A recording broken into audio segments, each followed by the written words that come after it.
राधे राधे, जय Shri Shyam. Twinkle Agrawal welcome you all on active पढ़ाई channel. आज हम लोग स्टार्टअप करने वाले हैं आपकी 9 जनवरी 2023 की इंग्लिश पेडागोजी पेपर 1। ठीक है, चलिए स्टार्टअप करते हैं। फर्स्ट क्वेश्चन है, the statements that describe the knowledge, skills and attitudes that students should acquire by the end of a particular assignment, class, course और प्रोग्राम आर। देखिए बेसिकली इसमें क्या है कि कोई भी बच्चा है, ठीक है, वो अपनी नॉलेज, स्किल एंड एटीट्यूड को एक्वायर कर रहा है। कोई भी जब उसकी क्लास ख़त्म होती है उसके बाद मैम ने असाइनमेंट कराया, क्लास करवाई, कोई भी कोर्स है या प्रोग्राम में आप एनरोल हुए हैं, ठीक है, तो बेसिकली वो क्या सीख रहा है, किस चीज़ को सीख रहा है। ठीक है, तो इसमें आपका क्या हुआ, जैसे कि हम बताते हैं आपको, जैसे कि आपका एसी होता है घर में, ठीक है, रेड कलर ले लेते हैं। देखिए एसी हो गया, ठीक है, तो जब इनपुट जाएगा, ठीक है, तभी तो हमारा आउटपुट आएगा। जैसे कि अगर आप पढ़ेंगे सीटेट में तभी तो आपका रिजल्ट अच्छा आएगा। तो बेसिकली इसमें क्या है, आपका लर्निंग आउटकम है ये, कि टीचर ने जो कराया या कोर्स या असाइनमेंट जो आपको पढ़ाया, उसके बाद आपकी नॉलेज गेन हुई, स्किल्स डेवलप हुई, एटीट्यूड डेवलप हुआ।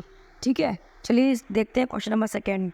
ए teacher is providing opportunity for learners to experiment with and explore both spoken and written language through learning activities she is focusing on। देखिए बेसिकली आपकी जो भी टीचर है वो क्या है, एक्सपेरिमेंट करा रही है बच्चों को, ठीक है, नई नई तरीके की चीज़ें सिखा रही हैं बच्चों को, ठीक है, जिससे कि उनकी जो भी बोलने का तरीका है, उनकी स्पीकिंग स्किल्स डेवलप हो और इनकी जो भी राइटिंग हो वो भी डेवलप हो। तो बेसिकली वो बच्चों को क्या सिखा रही हैं, वो बच्चों को सिखा रही हैं आपका, देखिए इसमें क्या है, फर्स्ट का ये है टोटल फिजिकल रिस्पॉन्स। देखिए फिजिकल रिस्पॉन्स की बात हुई नहीं है। फिर क्या आपका text book based, text book की भी बातें हुई है, लेक्सिकल वर्ड्स होते हैं। तो इसमें आपका क्या हुआ, ये सेकेंड वाला task based language teaching. Question number 3 देखते हैं। A teacher of class 1 is playing games with students where they are asked to walk, run, sit, crawl and do other such activity she is developing there. देखिए जो भी आपकी class 1 है उसमें teacher क्या करती है, बच्चों से कहती है कि आप वॉक करो, रन करो, दौड़ो, बैठो, क्रॉल करो। ठीक है, तो देखिए वैसे बेसिकली तो ये आपकी ग्रॉस मोटर स्किल्स है। फाइन मोटर स्किल तो छोटी मसल्स का काम हो गया। ठीक है, और आपका जो भी आपका सीटेट का ऑफिशियल आंसर शीट है उसमें आपका 1 और 3 दोनों दिया गया, मतलब जिस भी बच्चे ने 1 भी किया या 3 भी किया, दोनों ही आंसर ठीक है। देखिए फिजिकल के अंदर आपका ग्रॉस और फाइन दोनों आ गया, और ग्रॉस के अंदर आ गया सिर्फ आपका बड़ी मसल्स का काम। तो इसका दोनों आपका आंसर हो जाएगा, फर्स्ट वाला भी और थर्ड वाला भी। चलिए देखते हैं question number 4। The competencies of learners to understand text and retrieve information from them as well as interpreting the text is.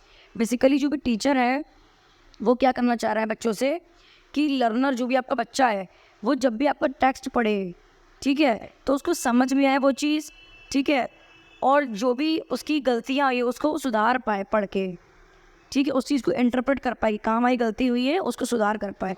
तो बेसिकली टीचर क्या करवाना चाह रहा है, टीचर से करवाना चाह रहा है रीडिंग कॉम्प्रिहेंशन, ठीक है, कि पढ़ कर के आप चीज़ों को समझें। जैसे कि हमारी कॉम्प्रिहेंशन आती है ना, ऐसे राइटिंग या एनसीन पैसेज आता है आपका, ये इसमें आपका सीटेट यूपीटेट में वही है आपका कॉम्प्रिहेंशन। ठीक है, चलिए देखते हैं question number 5।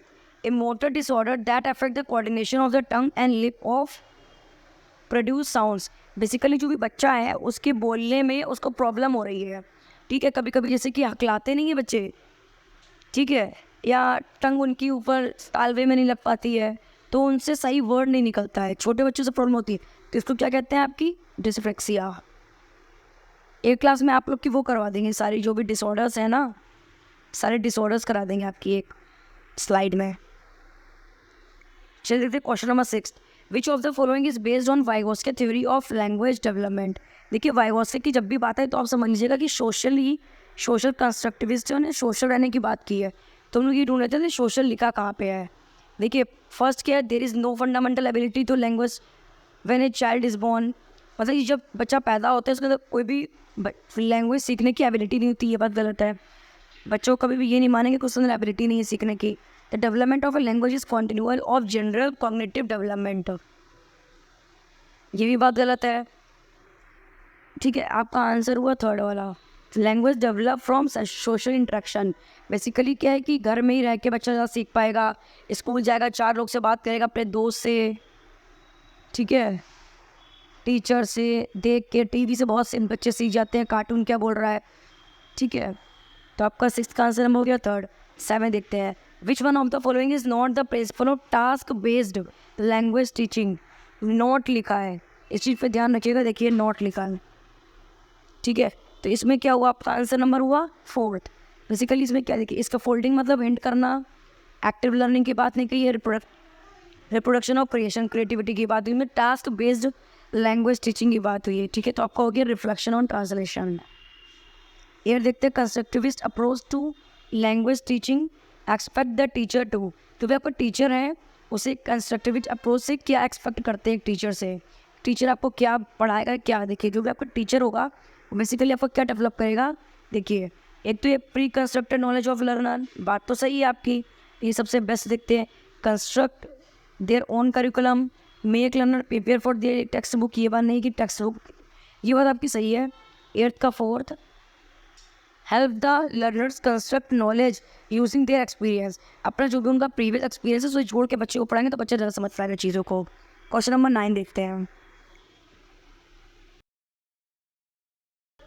assertion remedial teaching is a scientific process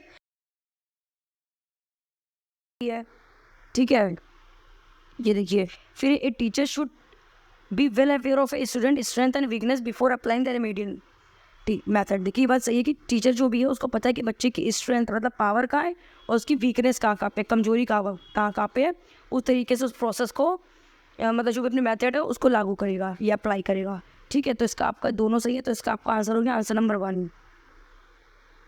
question number 10 देखते हैं, assertion the younger you are the easier is to learn another language. देखिए बात बिल्कुल सही, जिस छोटी उम्र में ही अगर हम सीखना चालू कर देते हैं, ठीक है, तो हमें चीज़ें अच्छे समझ में आने लगती है। रीज़न क्या, developing correct pronunciation is relatively effortless when it is learn during foundational stage. ये बात सही है कि जो भी जब भी हम करेक्ट प्रोनाउंसिएशन का यूज़ करते हैं, एफर्टलेस मतलब कि कम एफर्ट करके चीज़ों को समझ पाते हैं, फाउंडेशनल मतलब छोटी स्टेज में हम सीखने लगते हैं चीज़ों को, प्रोनाउंसिएशन। तो आपकी दोनों सही है, इसमें आंसर नंबर हो गया आपका 1st।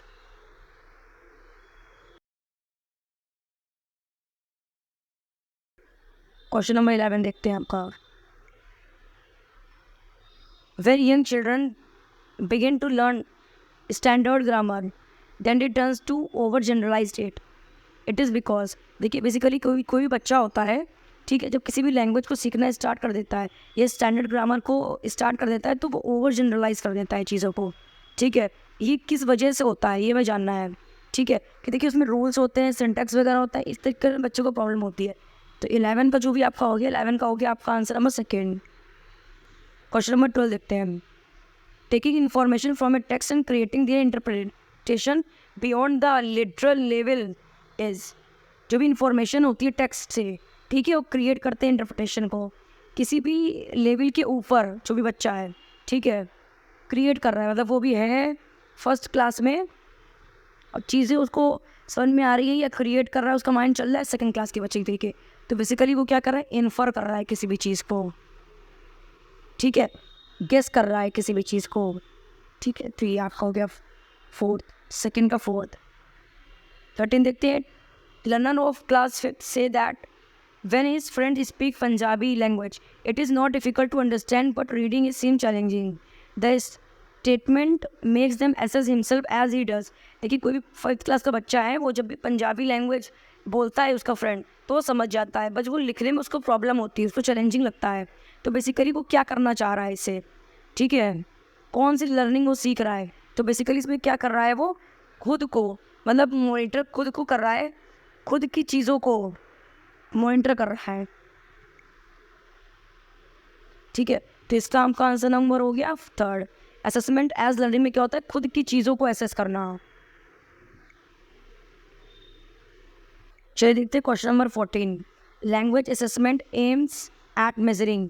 जो भी आपकी लैंग्वेज का असेसमेंट होता है उसका क्या एम होता है, किस चीज़ को मेज़र करने का उसका बेसिकली एम होता है, ठीक है। तो देखिए जो भी आपकी लैंग्वेज होती है मतलब भाषा होती है, इसमें देखिए क्या क्या कहा गया है, फर्स्ट को how each learners achieve in comparison to their, comparison नहीं करना बच्चे का, ठीक है। ओवरऑल असेसमेंट ये भी नहीं देखना है, language achievement of A learn ये भी नहीं है, ये आपका वो फोर्थ सही। इसका तो जो भी language proficiency of A learner, जो भी बच्चा है लर्नर है उसकी लैंग्वेज प्रोफिशिएंसी पे वर्क करना है हमको। लास्ट क्वेश्चन है आपका ये 9 जनवरी 2023 का। स्टीफन प्रश्न कॉम्प्रिहेंसिव इनपुट प्रपोजेस, जो भी आपकी स्टीफन प्रश्न है ठीक है उसके हिसाब से कॉम्प्रिहेंसिव इनपुट क्या है ठीक है। तो बेसिकली इसमें बच्चों को बताते हैं कि जो भी बच्चा जो भी है उसको एक लेवल अबव की चीज़ें अगर हम सिखाएंगे, जैसे कि उसको हम फर्स्ट क्लास का है उससे हम सेकंड क्लास की थोड़ी सी भी हिंट दे देंगे ना तो बच्चा उस चीज़ को भी कैचअप करने लगता है। तो इसका आपका आंसर क्या होगा? Answer number 3, exposing learner to language slightly above their level of language. ठीक है, उसके लैंग्वेज से थोड़ा सा। चलिए अच्छा लगा तो लाइक शेयर सब्सक्राइब कर दीजिए ना। Thank you.